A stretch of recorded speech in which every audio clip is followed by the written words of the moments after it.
TV.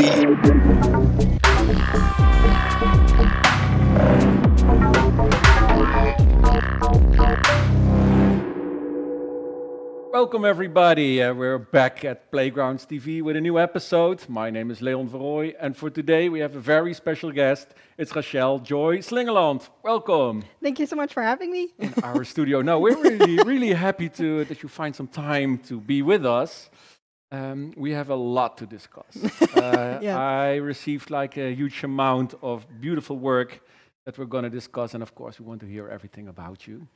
So this is a beautiful birthday card, or where were you born? What is? Well, I'm from the Bijlmer in Amsterdam, All but right. this was for Christmas. I just sometimes like to, I think it's, especially during COVID times, nice to send something cheerful. So this is what I send to friends and family.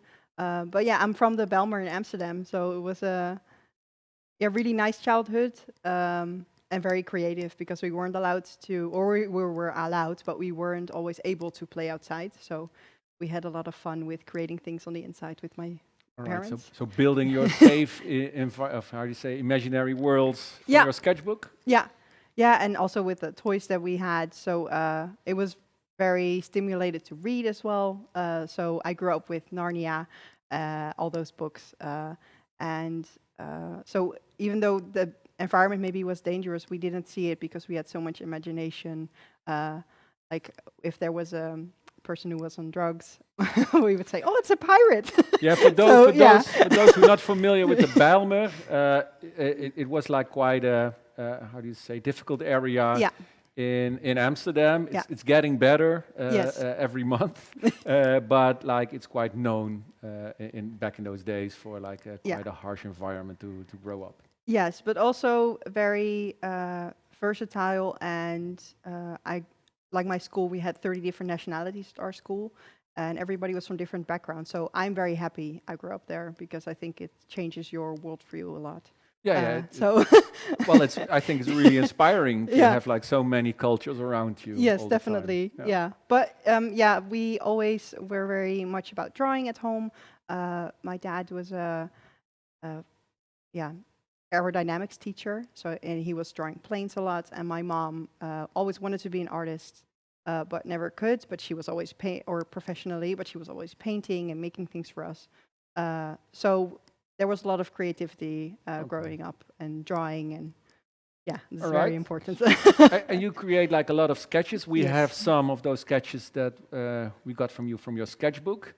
What are you exploring in your sketchbook? Well, usually it starts just with a small shape, like a circle or something. I'm like, oh, actually, maybe it looks like a little bear. And then, oh, it would be cute if he was a wizard and then he has a friend. And that's kind of, I build as I draw. And that's when the story also develops of the atmosphere. So the werewolf one is a bit more sad, but I'm always trying to come up with a story within the drawing. I don't just want to draw a character, I want to draw a whole scene and fantasize about what's going on. So it's not only references. So sometimes you draw people in the bus, but you're always trying to explore, to tell little illustrations, storytelling. Yeah, I wise. always want to, I think that's from all the reading I did as a kid. I always imagine things happening. Like I want to create a little scene that people can go into, or that I go into when I'm trying to escape whatever situation I'm in. So always try to tell a story in a drawing. yes, always, yeah. I love doing that. All right. Hey, and this is another one. This looks a Yes. little bit more scary. Yeah, this was for an Instagram. Someone wrote a story, and you could do some drawings with that. I like to challenge myself that way to, if I'm out of ideas or I feel like I'm in a drawing rut, I try to look for a challenge so I can inspire myself again. And I do like also sometimes to draw more scary or more sad things because I think that's also part of life. But also, sometimes you have that part of yourself. You're like, I would like to explore a different side. Hey, and when you were young, and this is a really nice quality of drawing, etc. How were you training yourself? Did you like look a lot at other people and try to copy it, or did you do a lot of reference drawings? But as a child, I looked a lot at books. I was a huge fan of books, also picture books. I studied a lot of Well, I didn't study a lot of comic. I read a lot of comic books, but I also tried to explore how to draw things myself. Um, and when I was going to high school, because when I was 10, I officially told my parents I was going to be an artist. I knew when I was When you were 10, so yeah. okay, you're looking at an artist. Yeah, I was. I think when I saw Little Mermaids when I was little, I knew, okay, I want to be part of a team that does that. So that's when I decided I would like to be an artist. And then I was still questioning whether I wanted to rescue baby elephants in Africa or become a jet fighter pilot. But Right. when I was 10, Or maybe I rescuing decided. elephants being a jet fighter pilot. Yes, but when I was 10, I decided no, I want to become an artist. So then I told my parents; they were very supportive, and there was no problem. Like it was like, oh yeah, of course, and we'll figure out how to do that. And then in high school, I started to actually train myself with drawing books and try to see, okay, how do you draw a face and All right, the that kind of basic stuff. principles, you did it Yeah. yourself by books. Yes. All right. Hey, and then slowly going to art school, or? Yeah, first I went to Graafs Lyceum in Rotterdam and I Right. did visualization Mhm. because I did HAVO, so that's like the middle, Yeah. the High middle school. level, Yeah, yeah. yeah. And then, but I knew from a week internship I did, or a week-long internship I did with Pankra Studio. He told me, hey, art school is really difficult, so maybe do something else beforehand. So I went to Graafs Lyceum first, which I'm very happy with. And that's where you get very practical training in the programs, how to tackle an assignment. So I'm very happy that I did that because it really trains you how to, okay, you get a briefing, how do you start? Um, so I did that. I did 2 internships, one in Sydney Mhm. and one with historical illustrator Jean Rabou, where I really learned how to research the thing that you're drawing. That was Mhm. really good. And just technically, also to see, that was my first like internship where I really wanted to see, okay, I'm going to draw hopefully for 40 hours a week. Do I love drawing enough to be happy doing that? And the answer was very much yes. So that was really good, but it was really like a strong decision of, okay, I need to see if I can do this as a job. So that was a really good decision. And then I went to Willem de Koning and I studied illustration. And I met my amazing friends there. So that was also really, like, I think that's very important about Art Academy as well, that you get to learn your amazing friends. And even though the school wasn't always a match for me, it did teach me how to look for what I wanted to learn. So I went to playgrounds, which is really amazing for me, and I went to Schoolism Live a lot. And I really tried to find out where can I learn the things I want to learn, because I wasn't getting that at school. Um, and then I was able to find an amazing internship with James Castillo. He is a character designer in London, and this is one of the assignments I worked on. He was the first teacher in 7-year school at that time who really sat me down and said, okay, listen, you fucked up, but this is why it happened, and this is how you can fix it. So it was an incredible experience that I could do that. Okay, let's start from the start. What did you fucked up? And Yeah. how did you restore it? So what was his analyzation about like what you still need to learn? Yeah, so that's something I'm still learning, but the three-dimensionality of my characters are sometimes a Mhm. bit wonky, but that's something that you continue to learn for the rest of your life. But with this one, for example, this was really challenging to make a character lineup and make it readable.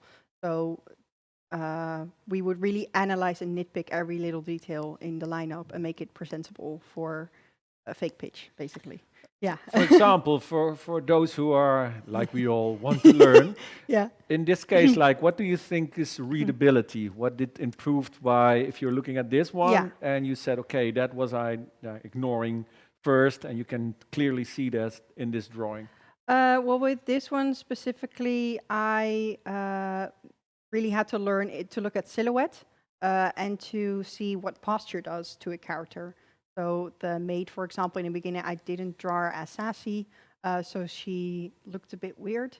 But now she looks like I imagined the character to be. And also age, how to show that. what it means to, for example, show the boy's back. It means like he's hiding something, and that's within the story we were telling. So it was really cool to learn, like also what it means to have your character in a certain pose and what effect does that have. And can you see, for example, that the old guy, that's the bad guy, but how do you show that it's the bad guy without being overly obvious? So that's things that we set up. Yeah, we spend a lot of time on to learn. So really looking to the details and Yeah. how important the details actually match with Yes. the kind of character you want to design. Yes, because you have to see in one flash what you're looking for. It should be very obvious, Mhm. and that's very important. So that's really what we focused on. Yeah, and another thing that is appealing to me is like the really clear positive negative space. So what you are mentioning about like the silhouetting, so the openness of the character. So it's not like all drawn within, how do you say, Yes. really cluttered, Yeah. but actually have a more openness in your drawing so that there's a clearer silhouette. Yeah, that's also very important to, like if you put this all in just black, the silhouettes, you still should be able to kind of tell who is who. Okay. So that's something I really learned from James. All right. Yeah. Okay, and then this was an important internship. Then you go into your graduation Yes. year. Yeah. What was for you the biggest challenge in your graduation project? Because then you're doing it all by yourself. Yes. Well, I had a small delay in my studies because I had a burnout, which I'm very happy happened then because you learn a lot from it. But I wanted to be very self-sufficient, so I didn't go to school a lot during my graduation. And it was my first time actually making a book. So in this case, I made a book about both my grandparents in the Second World War, but with a fantasy twist, and then how they meet in the middle of the book. So it was very challenging of like, okay, how do I set up a project this big, write the story and everything? And next to that, I also knew that I wanted to get a job. So during graduation, I was also applying for jobs because I knew I didn't have a backup plan. I didn't have any other skills, so I had to get a job. So that's when I just started emailing companies and visiting companies. And the lovely people of Woodwork told me during my graduation, like, hey, do you want to maybe start working here part-time? And of course I said yes. So I got my diploma on a Thursday and started working on a Monday. So that was really cool that I that's a got nice that opportunity. Yeah. Hey, you just mentioned something important. Is like much more than one thing, but like in this case, what I would love to discuss with you, it's like your personal story of Yeah. your grandparents and how they met. Do you use a lot of this kind of personal experiences in your storytelling or also in your designing? Sometimes I think it can make a project stronger. What I also thought was important about this story, it was also not always great. Like the Second World War was a horrendous Of course. part in history, and they both went to prisoner of war camps. So I thought it was a good story to tell, and I think that's something as storytellers you want to look for a good story, like what is important to tell, and how can I do that efficiently. Yeah, Yeah. and by using this kind of personal references, were you able to make it even more believable? Even though it was Yes. like in a fantasy kind of setting, but if you know Yeah. the emotions, if you know the inside stories of your grandparents, then you can tell the story better or make it more believable? Yes, especially because I was able to, like, I never met my grandfather and my grandma already passed away, but I was able to find some documents of what happened to them and interviews with people that knew them. So that was really valuable to really get a good picture of the story, but also to challenge myself because I mainly draw cute things to see how can I translate something so gruesome towards a picture book, which is challenging, but it was a good project to do. All right. Hey, and if you want to talk about, you just mentioned like quite briefly, I had the burnout, but it was Yeah. a really good thing that I experienced it. Yeah. What was the good thing that you take out of this? Because a lot of Yes. students, I'm a teacher, Yeah. so I know a lot of students, I know a lot of pressure, I know there are like a lot of insecurity about like working within the arts and finding a job and like time Yes. pressure and like expectations and all that kind of stuff. Was that something that you were suffering and then find a way to deal with it during the Yes, burnout? all of that was the problem. All So right. I was very nervous about not being able to get a job, and I knew that my skills weren't up to par with the industry. So I was really training myself. But what I learned in that time was how to deal with the anxiety that comes with that, Okay. and what is healthy working coping mechanism and what isn't. So I'm very happy that it happened then, because you're a student, and there's not there's consequences, of course, for you personally, but financially it's okay. So I'm happy it happened then, because if you have a job, it could be that you then actually lose your job, and then the consequences are a lot harder. So I'm Yeah. happy. I'm not happy it happened, but it's good that it happens when It gave you happened. the insight you needed Yes. actually to work in the creative Yes, industry. yes, because it also made me see that, yeah, people have an opinion. Teachers had an opinion, but it wouldn't, like, it doesn't make or break you as a person, and it's still an opinion. So that really helped me to relax a bit more and Alright. see, like, okay, Yeah, because Yeah. within working at school is already like quite stressful, so now and then. yes, But working in the creative industry, on a job, on a deadline, with a Yes. lot of people, with like all kind of demands and client contacts. yes.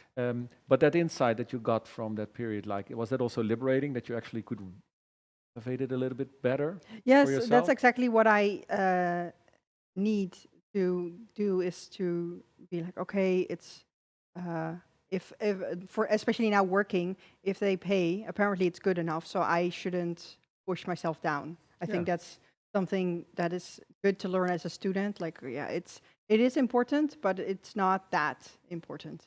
So, yeah. Okay, and that brings us to the next one. It's like you're doing a lot of this Inktober kind of drawing. So Yes.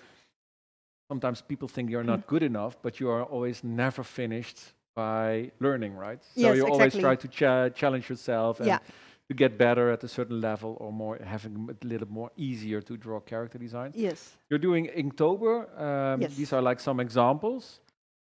What are your normally challenges in doing this kind of competitions or this kind of um, I don't know a good English word for it, but these kind of events, I have to Yeah. say, like Inktober. Well, Inktober for me is, I sometimes have a drawing rut where I'm like, I don't feel inspired, or I feel like I'm not drawing enough, which is, I think every artist feels like that. But then this Inktober challenge can be really good for me to get out of it, and to also limit myself in materials, because you only have pencil and ink, and that's it.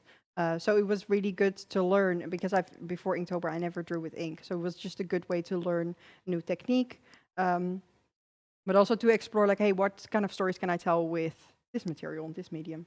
And it's really fun to do. So it's good to have a simple theme, not to make it too complicated. Set a few limitations that are like good limitations. So, like, okay, I can do this within this time frame. And I do it very small in my sketchbook. So it's just very small drawings. So I don't spend too much time on it. But yeah, it's just, it's Doable, keep it doable. yeah, keep it doable, and keep it also fun for yourself. And with ink, if you did a smudge, you can put a little shadow there, so that's always handy. It's a thing that I hear quite often now. Mhm. Is like to set some rules for yourself, or set Yes. some limitations, like working in black and white. You actually learn like how to positive negative space and how Yes. shadows and light can actually work in your drawings. Do you need that kind of limitations to be creative? I like it. I think it's also something you learn because you always think, I would like to make anything, but that's so big, and then the pressure of the project can get very big for you. But if you set limitations, same with the client. If the client sends, I want this character with this and this and this happening, then you know, okay, and you can go to work. So for me, it works really well to have rules and limitations, to be like, okay, I can work within this boundary, and then I can really start exploring without having to think of all the options that are possible. Yeah, because then Yeah. you are starting. It's what I hear a lot. I speak with a lot of people who are as an artist. It's like then like everything is possible, right? So you're Yes. overthinking everything because it Yes. can always be done differently with more colors or less Yes. colors, etc. But setting yourself to a limited color palette or only using black and white and give yourself like 24 hours to finish, Yeah. that actually becomes also a doable project for yourself, and it's also more easier to finish it, right? Yeah, exactly. And it helps with also with themes. Keep it very simple. It helps me to not think about it too much and to set a mood also. Uh, yeah, and it really just helps me a lot to keep working instead of thinking a lot about it and not doing anything. Yeah. Hey, about like drawing and Inktober, and we see some, while we're talking, I show some beautiful work that you created. What is for you still the biggest challenge by setting up like these kind of drawings? What do you think is always like, okay, this I always find the hard part? Starting is Starting. always, yeah, because sometimes you don't feel like sometimes I'm inspired. I'm like, okay, I'm going to make this. But often I'm not. And I do want to draw. And then I start, and it doesn't always work out. I have loads in my sketchbook that is not finished and will never be finished. But that's part of exploring. But starting and sometimes being a bit scared of like, oh, what if I fail? That is still part of me. But then usually with this, especially with the limitation of material, you just kind of push through and hope for the best. And then you have a drawing. Yeah, yeah, that's how it works, right? Yeah. All right. So here we see a few examples. Is that like you draw characters a lot? Some Yes. people draw like a lot of environments or objects or vehicles. What is it? What attracts you so much in doing the character design?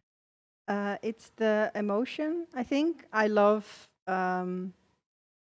it's also in movies. I like watching the backgrounds. I think it's beautiful and it can really take you into a story. But as humans, we're programmed to look at human/animal first, then tree, then rock, and then nothing. So I think because of that, I automatically go to characters because it's just the thing you link with the quickest. Um, and I just adore characters. Also from other people, I follow mostly character designers. So yeah.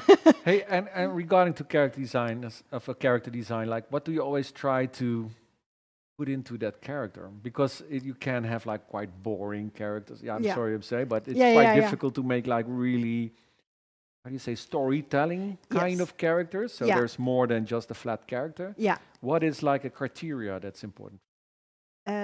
I think to have an emotion, like even when I'm drawing characters for a client, and it should be just a front view, I still want to put in a little bit of emotion so you connect with whoever you're watching. Because if you just do a blank face, then okay, that's a character. But if the person is wondering, oh, what does that person feel? Of, oh, he looks really happy, and you automatically kind of take on that emotion. I think that's very important that you understand the emotion that the person is having. Yeah. Hey, and how does that work? Do you first make like a kind of a posture or a gesture sketch, or are you directly working with like what the eyes are looking at? Is it panic or is it fear or is it like Yeah. joy, or how do you explore it a little bit? Usually I sketch very rough, so it's usually like big gestures of approximately what's happening, and then I usually quickly tend to go to the face, so I know the direction that the person is looking at and kind of the expression, and then I start to kind of sculpt together the drawing. But usually it's big shapes first, and then the emotion, and then we go from there. All right. Then just sculpt the character Yes. till it feels right. Yeah. All right. Hey, I see a lot of sketches. I see some more digital painting. Yes. What is for you like, say, going from a sketch to a digital painting? It sometimes loses a lot of the vivid lines, Yes. etc. Yeah. How do you work in that kind of sense? What is for you important, the translation from a sketch to a digital paint? Yeah, I still struggle with that, but that's something I think that is very difficult with digital painting in general. But for me, it's also having the drawing while I'm working on it on a smaller screen, so I can see if the flow is still there. And it's trial and error mostly. So it's when it comes to like digital painting, for me, it's often sculpting what is and what isn't the character that I'm looking for. Um, But yeah, that is something that I'm still struggling with. Yeah, but it's a difficult thing because so Yeah, many things should blend into that drawing, right? Light, texture, yeah. material, color, depth. Yeah, it's always challenging to make it like. Mm, But this is beautifully done. thank you. Um, then we go like slower towards. We discussed already a little bit your career till the Yes. art academy, Yeah. and you just mentioned already working as for a few days in the week for woodwork. Yeah. So you kicked off in the creative industry. Yes. This is a project that you did for ASN Bank. It's quite a famous campaign of commercials in the Netherlands that you did for the ambassadors. Yeah. How did you got in, and what was your role during that campaign? So I was working at work, and they were very sweet to tell me on time because I was working full time, but the permanent contract was too expensive because it's a smaller company, and they were very sweet to tell me on time, like, hey, just so you know, we can't give you that. But that was like 7 months beforehand, so way on time. And then my boss Marvin actually mentioned, hey, isn't Ambassadors looking for someone? So I looked, and they were looking for someone. And my friend Maureen van der Hout, she was already working at Ambassadors. So I called her immediately. I was like, "Okay, would you be okay with me applying?" And she said, "Of course, let's do this." Join and me. then I had a little talk with Maureen actually, and with Vincent Lammers, and I got the job. So it was really amazing that I was able to do this. Hey, I can imagine then for you talking about your role, Yeah. being a student doing your own projects, and then in this kind of Mm. studio client kind of context. Was the big shock for you, or did it felt quite organically? It was in the beginning, especially when I really started at woodwork. I noticed that I was missing. You usually get a grade, so you know if it's good or not. And that transition of knowing that if they say, "Okay, that's basically your grade," and then it's good enough because they use it. But they were very sweet about that, and they really helped me in that transition. Um, and so at Ambassadors, that was less that wasn't really present because then I also had Maureen who really guided me and Iris van der Akker, and that really helped with that transition of getting into a team. And I always wanted to be part of a team, so for me that really worked out because I think then you can create something beautiful together. Hey, Yeah. and how do you deal with feedback then? Because then you work with professionals. It's a different Yes. context than with teachers or fellow students. So, like, was that for you working that kind of feedback in the industry? Yes, because how the school was structured, we already were pretty much like doing feedback with each other, with students. So, and I was working with Maureen, of course. So for me, she was my boss, my lead designer. So I was getting a lot of feedback from her, and I really love her work. So I'm happy to get feedback. And with the art directors, I trust them when they give feedback. So then it's easy for me to be like, okay, and then you change. Clients can give a lot of feedback, but that's something you get used to as time goes by. So that's just part of the job. So it's, yeah, it's just how it works. So it's okay. Hey, I'm showing some work. These are some of your designs. Can you tell us a little bit about your role and your expertise in this project? Yes. So for ASM Bank, that was one of the first things I worked on. Maureen and Iris already created a beautiful world for ASM Bank, and I got in for the PVC horse commercial. And so there was already a designed world on land, but not in the ocean yet. And there were beautiful characters designed. My role was mostly to translate the 2D beautiful designs that Maureen did and Iris to 3D because there's an amazing 3D team at Ambassadors. But it's nice, I think, to have someone who can do the turnarounds and to be the translator basically between the two departments. Yeah. So Yeah. you actually were exploring and translating the 2D designs, the more illustrations, Yeah. into more spatial designs so that the Yes. modelers and the people working on 3D had a good reference to work it out like in 360 degrees. Yeah, and also working together with the set designer Gotze. He makes beautiful miniatures. Yeah. For those who don't know, but ASN was a combination 2D design Yes. translated into CGI 3D animation, and then actually in post-production it was placed over a stop motion, not stop motion, but actually a Yes. tangible set. Yes. Yeah, that was So used. yeah, so this is based off the products I knew they had. I could create some designs. Same for the latest ASN bank. This is so Gotze could have some idea of what the set would look like. And this was like knowledge that you gained from your earlier internship, from the person who learned you to say, okay, Yes. have that clarity in your drawings, Yes. make it spatial, make it believable, and think about like to make your designs also 3D. Yeah, because you always, especially with characters and also with sets, you need to have that insight of how does the character work in 3D, because it needs to be able to work in 3D. Otherwise, the 3D artist can't do anything with it, and the animator can't do anything with it. So to make it workable, I love trying to figure that out. Yeah, because an illustration is something different sometimes than actually doing the animation. So there's like this translation that's really necessary, because now we're talking about 3D animation or CGI, but also in 2D animation to be like really, how do you say, they have like an official name for it, but I can't get out of it, but like stay on character. Yes. So from every angle, it should be like your recognizable character. It's already quite difficult, also in 2D animation. Yes, right? it is. Yeah, and it needs to feel real. I think that's very important, and I love trying to figure out if it feels real or not. Yeah. Can you tell us a little bit about this design? Yeah, this is a design for a courtroom for the Scapegoat ASM Bank commercial. And this is a quick impression painting just to show the client what the space will look like.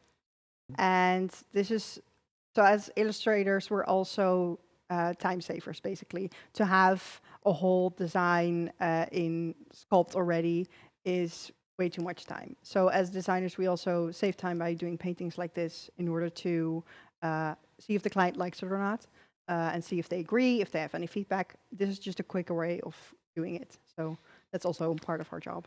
Yeah, and what also shows like what you're already with the illustration before, there's like you're thinking about every detail, right? Yes. So is that a big difference from you comparing it with like working on school? You do a lot what you like, Yes. but in the industry there's like not that much question marks anymore when actually things are in production. Yeah, and at school, at least Willem de Koning was very much about concepting. But in the industry, especially in advertising, the concept is already there. You just need to visualize it. So, and it sounds very simple, of course, like just visualize it, but you're a visual translator. So you're trying to get the script into images, and that's what you do. So you think concept, but in a different way, more in how can I tell that story in a drawing instead of can I make up the story. That's a big difference, I think. What is for you there the most challenging part of it? Like you get like a script from an agency or from an advertising company, and like you already mentioned, you're a visual storyteller. So how does that work? Do you do a lot of sketches at first, or do you like a lot of explorations, or you're trying to make shots for yourself and try to box out how the story could be told? Well, usually with the clients, if they look for like cute characters, they want to see the characters as soon as possible because then it starts to become alive for them. So this is usually the part in the process where we would start to create the goat, and then we decide what is a good scapegoat and what isn't. And then we kind of start to chip away all the options. So you start with a lot of options, and then you start to chip away and you get the actual scapegoat in the end. And then in between that process, we start storyboarding, and then there's often a lot of work on the script. And there's a lot of changes during the process as well, which you have to. So you draw, just to give people an idea, like you draw like hundreds of scapegoats before you find the final one. It's like constantly changing little parts to it to make it as clear as possible. It starts with like me and Maureen were both working on this, and we just give them 20, 30 scapegoats. And then we get feedback on that, and then you draw more scapegoats, and that's how you kind of end up with the right one. Which I don't know if that's in so other in that sense, the client is having an option in this. So it's not that you're saying, okay, this is the scapegoat. They are part of the process in that sense. Yes. Yeah. Usually there's an agency in between, and they also have a say. So there's a lot of people that have a say, which sometimes can be a bit difficult. But it's a working together of what is and what Okay. isn't what they're looking for. All right. Yeah. So it's really a dialogue with. Yes. Yeah. Okay. Hey, if we look at these examples, the final one and the why and the not. If you're looking at these ones, which one was your favorite and why? From these, oh, that's a one. I like the one with the middle left one, and the other one. Yes, I like that one because he looks very worried, and that was something that was in the script. But he's, yeah, and the one on the right, he looks very confused, which I the- also like. In the On the lower right, corner. on the top one, the Oh, top the one top. Yeah, yeah, looks yeah. very concerned, like I don't know what I did. So I'm always trying to envision like what is the character feeling like.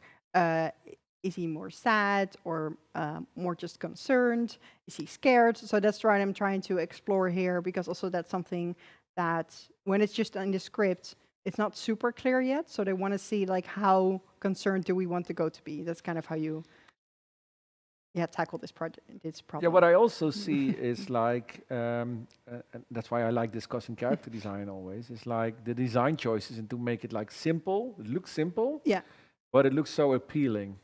Like the amount of details that you put into it. Yeah. Is that something that you start like really broad and then slowly leave stuff out and try to make it as clear and readable as possible, your designs? Well, especially with ASM Bank, because the world is already established of how the characters, they're going to be puppets. So that gives you a limit of, okay, I can't do a super detailed, realistic hedgehog. Like it has to be made of fabric parts. So that already happens in your brain. Like, okay, I can't do too many things. I have certain materials to keep in mind. So you keep that in mind while sketching as well. So that helps a lot. And rough sketching first to get the emotion in it, and then you can hack away from there. Yeah, because with character designs and readability, like all the features in which you can tell the story, like the bigness of the eyes, so that you, what you just mentioned, the surprised or scared goat eyes, like what's happening, it should be really clear for an audience. So Yes. is that something that you also keep in mind when doing the designs, that, okay, this is for animation, people only can see it like in a few seconds per shot. Yes. So it should be really recognizable. You can't hide the eyes. You can't hide the No, mouth. it's not about small emotions or small like subtle things. It needs to be super clear because it's a 30-second commercial, so it's going to be very quick. So I think that readability is really important for especially commercials. Yeah, in design, but also in how to tell a story. Yes. So these are like storyboards of the project. Yes. And are you also like doing the storyboards for this Yeah. Yes. specific campaign? Yes, for this campaign I did storyboarding as well. This is very quick, so it looks a bit crude, but it's just to show the animators and the client as well of what's going to happen approximately. So we know the shots and we know what's going to be visible and what isn't going to be visible. And we also know what's necessary to make and how can we trick the eye if we have little, for example, the audience members are flat. Like how do we get away with that? What shots can we do? And how do we tell the story with showing everything? And when can we tell the story with when we really need the emotion? So when do we have to zoom in and stuff? Yeah. So that's something you think about.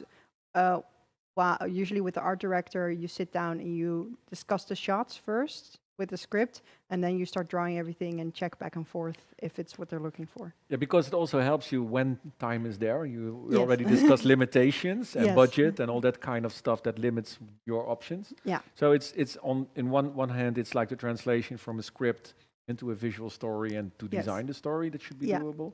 But also in a way, storyboarding can also be part of like telling it efficiently. Yes, especially with such a short amount of time, it's very important to see like how do we tell it efficiently and what do we need in order to, because there's basically also a shopping list that you need of like, okay, we need this many characters, this is the background we need, how can we do that basically? Yeah, you make shot list from Yeah. the storyboard and then you can check out, Yeah. okay, how much should we create for Yes, this? yeah, Here we look at the final design of the judge yes. in this courtyard scene. Is this like almost the final design that you are delivering Yeah. the art department to actually start the production? Yes, this is kind of to show the client, okay, this is approximately what the character is going to look like before the 3D department starts. More rendering than this, there's no time for that. So usually this is what we hand in for the client for like final review of, okay, this is approximately what it's going to look like. And then we start the turnaround process and work with the 3D department to get as close as possible. All right. Soon after this project, another famous campaign started off for Unox. Yes. And it's a campaign. Unox in the Netherlands is a huge meat company. Yes. And they started their own vegetarian products. So this is like one of their commercials and advertising campaigns for this vegetarian line of products. Can you tell us a little bit about this and how you got involved in this and how did you start off? Yeah, I got the script from my creative director and the creative writer. They were very excited about the pitch. They said, "Oh, Rachel, this would be a lovely pitch. See what you can do with it." And I could do a character lineup, some story sketches, we call them, and one painting, and then that would be it for the pitch.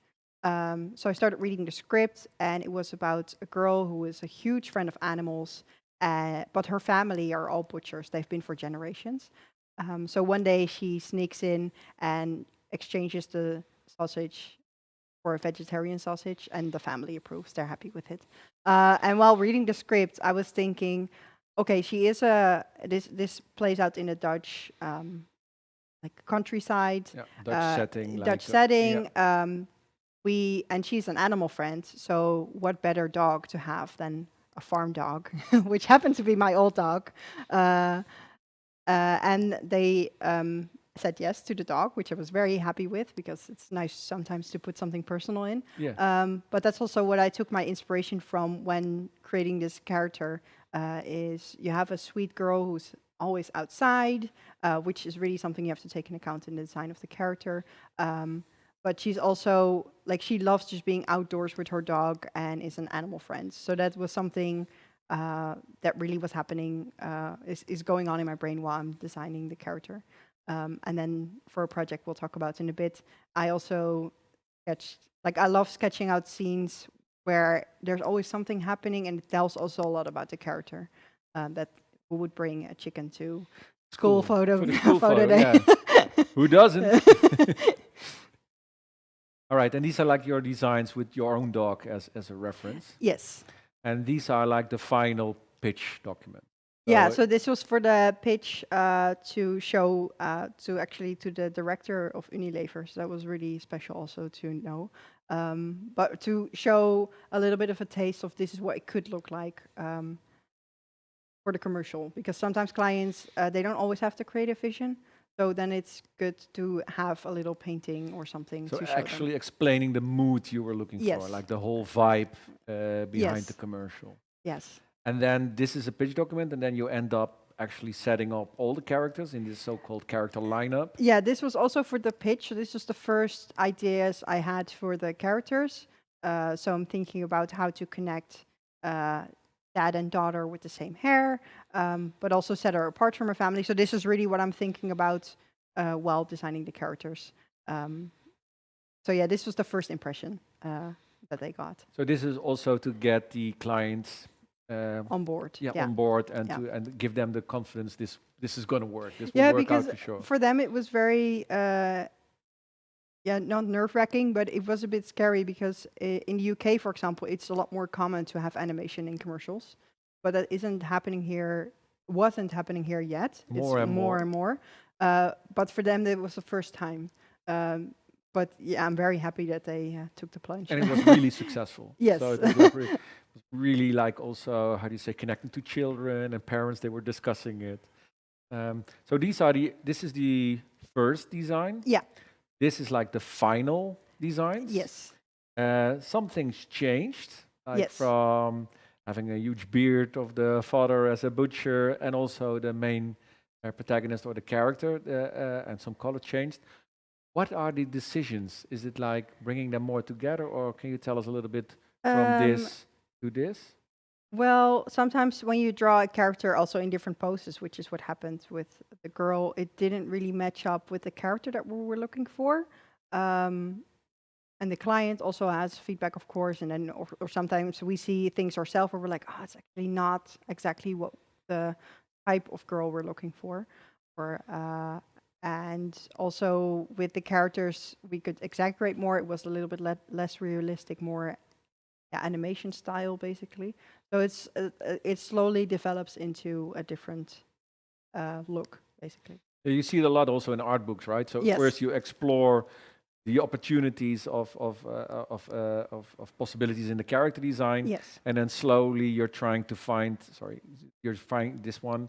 You find the right visual language to communicate with a broad audience. Yes, exactly. So also again, working with the background designer, it's nice to figure out a style, also to communicate and to see what, yeah, how does it work? How do we show the personality we want to Yeah. see on screen? Hey, and these were your designs for the animation part of the whole campaign, but Yes. then you were also involved by doing the picture book. Yes. So actually, two worlds came together, right? Yes. Doing Yeah, that the was design part of amazing. film and the picture books. Yes. Can you tell us a little bit how that project and your involvement? Yeah, so I knew the client because they came to the office, and I spoke to one of them at the event. And when the client came to the office again, he was like, "Oh yeah, the Unox commercial was great. It was so nice to work with you." And I said, "Same to you." And then he said, "Oh yeah, we are also thinking of doing a book." So I immediately showed my Instagram, and I was like, "I would love to work on a book. That would be really a dream." And then yeah, it was a real honor that I got to do this. So a little while later, they came to me with a writer.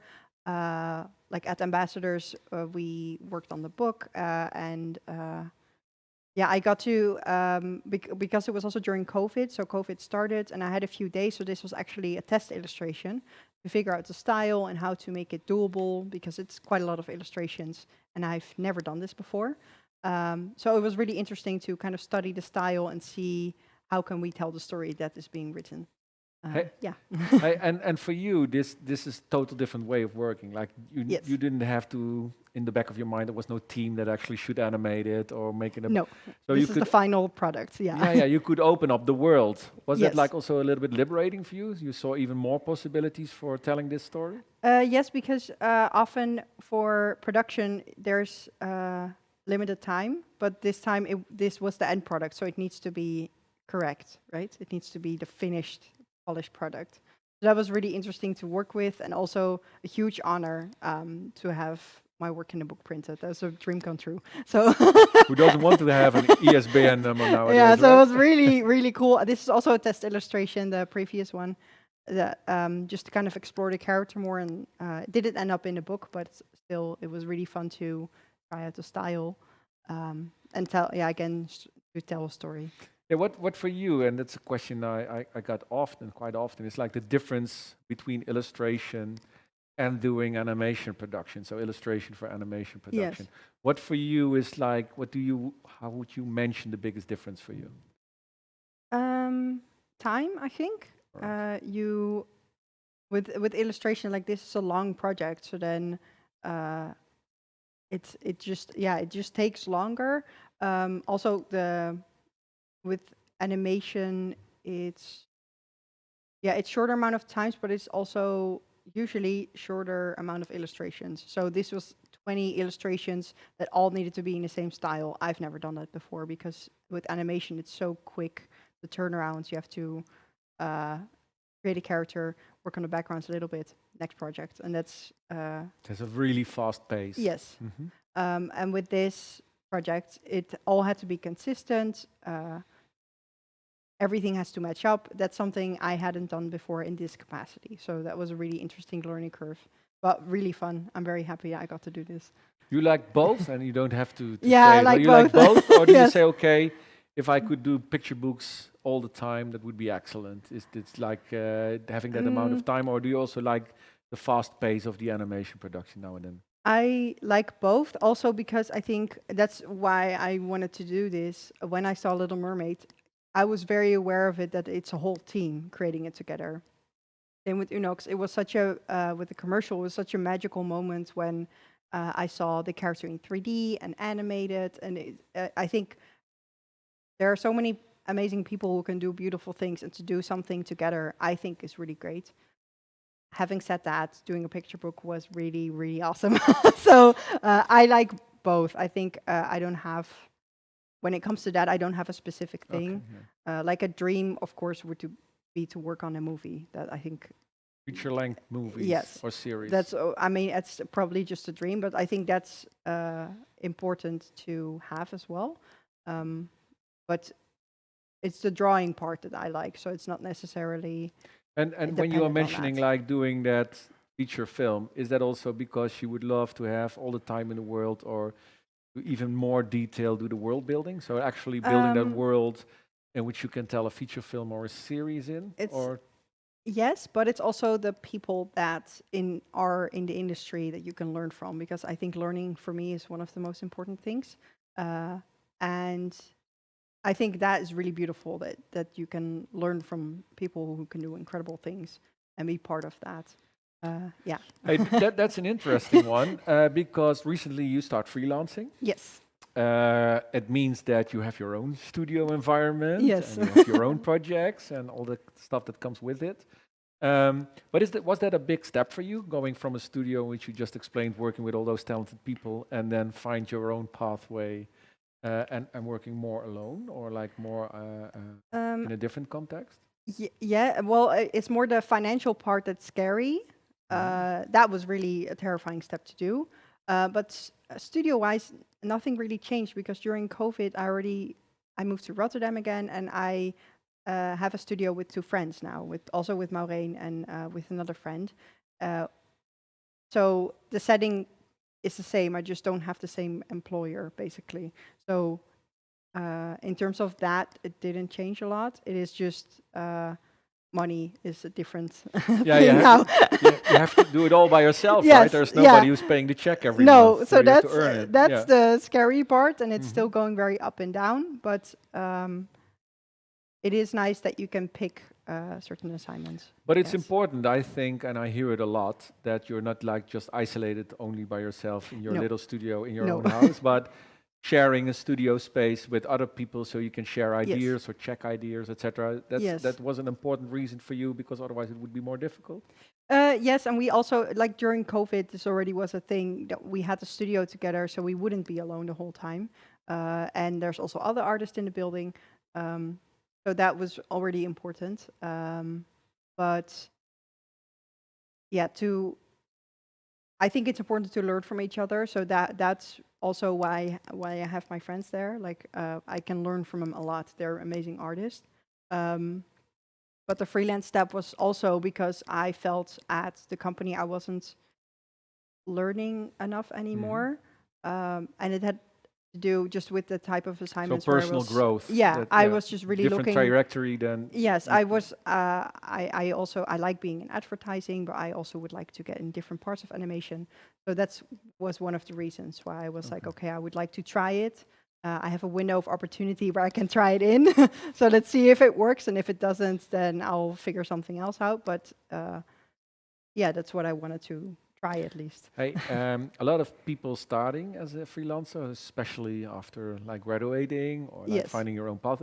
What would be your advice to them? Like if you say, okay, from this till this was for me like a really culture shock. Or is there an advice that you thought, well, okay, that I didn't thought of, but that's a good advice Get a somebody book, gave to me. get an accountant. I have that, so I think that really gives a lot of headspace, and make sure you have a network, or at least very sweet artists that you know that can support, or not support you financially, but like have that. Not feeling all alone in this Yeah, difficult like business you can world. talk about, because that's also one of the things what got me the courage. I was talking to Mitch Leeuwen about going freelance, and it's just really nice if you can have that open discussion about what is scary about it and what isn't. I think that's very important, and if people think it's feasible for you or not. But yeah, it keeps being scary, but just make sure you have enough contacts and that people know you exist. That's basically Yeah. because you can be really good, but if people don't know that you are there, then you're just by yourself. Yeah, the communication part and getting Yeah. jobs, they are not just like knocking on your door, here's a No, job, right? So no. you actually have to No, find jobs. yes, that's something that I learned from Art Academy actually, because I wasn't finding satisfaction in the classes I was getting. Like we didn't really get drawing class. Well, we did in the first year, but we didn't really get like technical drawing classes, and I was missing that part of how do I get into the industry. So it taught me to be really active in looking for a good internship, in looking for connection, going to the playground, schoolism, talking to people, really stepping up. I think that's something that is really important, and that as illustrators usually tend to be a bit more shy when it comes to this part. Yeah, pull back in that sense Yes, instead of but step forward. that's what I learned from the people that I met. They're all super sweet, and people are really willing to talk about like how to do this and give advice. It's not a mean competitive thing that you might have experienced in high school with normal things, but it's really a sweet, or at least how I experience it, very sweet group of people. Yeah, So and you have to find your own path in that, yes, right? So yeah. not everybody is like proactive and yelling No. how good they are, No. for example. So you No. have to find your own way of, but be there and Yes. be present and make sure that your work is around. Can be on social media, can be like Yes, in festivals exactly. or different ways on expositions. Yeah. Doesn't always have to be knocking on doors and companies and selling your portfolio, but No. that people actually know you're busy, still working, and that you're Yeah. active in the industry is really Yes. important. And also, you probably, or I have the same problem. You never think you're good enough, but other people can decide that for you. Yeah. So that's something you need to learn, is that even if you don't think you are there, you'll never think you're there. So just do the job, and you'll see if it works or not. Yeah, and be open to learn. Yes, definitely. That's very important. I think that's something, if you crave that, that's really important Yeah. to keep doing. So, yeah. Hey, and in the meantime, I was Yes, like that's showing a lot of okay. great work Thank you. that was illustrating what we were talking about. Like you did a lot of character Mm. designs. This was also like a project in a total different kind of style, design way. Yes. Is that something you think is important to you to Yes. develop different kind of skill sets? Yeah, I think I always, with each assignment, because especially getting to work, things might not, like this is super fun, of course, but there's also a lot of stuff that you have to do, especially as a junior, that is maybe a bit boring. I think it's important to always challenge yourself, and if I can sneak in something that I want to learn, then I've already like did what I wanted to do. So I try to always look for things like, how can I do something quickly, and how can I make it as presentable as possible? So I look at other artists. I look for inspiration in books. I have a lot of books at home, and I just look for how can I learn something from it, and then I get paid to do it. So that's great. But the monsters were super cute to do, because I started with little silhouette designs, and then the client is like, this one, this one, this one. Or in this case, my lead designer, Maureen, she just went, I think this should be a pair and this should be a pair. And then I paint them, and then you apply find- what you learn, basically. Alright. Yeah. Hey, this is the last project we're going to discuss. Yes. Can you tell us a little bit about this? Yes, so this was really amazing. Again, it was Mitch Lewis' fault. He gave me, he gave my name to Character Design Quarterly. And they asked me to do an article where I got 3 words, blue, giant, and mischief, to design a character around those words. So this is really, in my sketchbook, trying to explore like what is the character and what isn't the character that I'm looking for. And also writing down a bit of the personality and seeing like how can I show the character that I have in mind. And then, yeah, just narrowing down until I get to the character that I was meaning to show, basically. I sometimes compare like character design with casting. Is that also the way you work in your head? You have like people Yeah. in mind, like actors or grandfathers or family members or people living in your as neighbors or Yeah, whatever. yeah, yeah. Do you try to imagine you who could be that person, and does it help you in the designing? Yeah, I think for me, what helps a lot is to imagine also the world that the character is living in. So, okay, this I was very inspired by Norwegian mythology. I was like, okay, this is very giants are usually very old and ancient, so they're around for a long time. Uh, but he is also, when I was thinking of the word mischief, I was thinking of my dog, or for example, like trying to sneak things and do things like when you think when they think you're not looking. So that was kind of the personality I was looking for, like someone who it's not an aggressive giant. It's a giant that's been around for a long time. He can camouflage, so he's like part of the surrounding. Um, and then I was trying to figure out how can I tell that story within the character.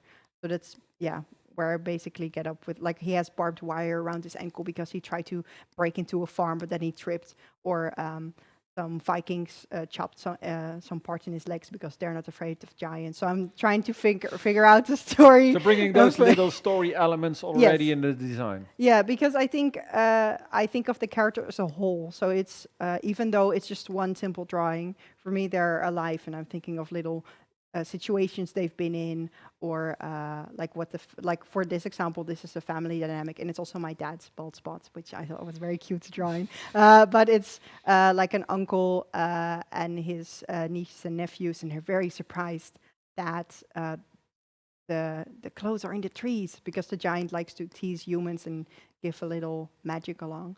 And I think that's something that my parents also did. Like, we once wrote a note and we left it at a rabbit hole in the forest, and then we got a postcard from the rabbit. So I think that's where I got.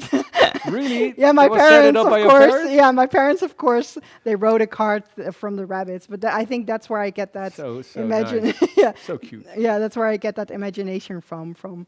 Uh, just thinking of those little stories of, oh, maybe elves are real, or that imagination that's still there. Yeah. Keep it there. All right. Thank you so much for sharing such a Yeah. beautiful work and insights and projects. And we're really, really looking forward to a lot of projects for you as a freelancer in Thank different you. setups. Yeah, and we can't thank you wait so to much. see your first feature. Yes.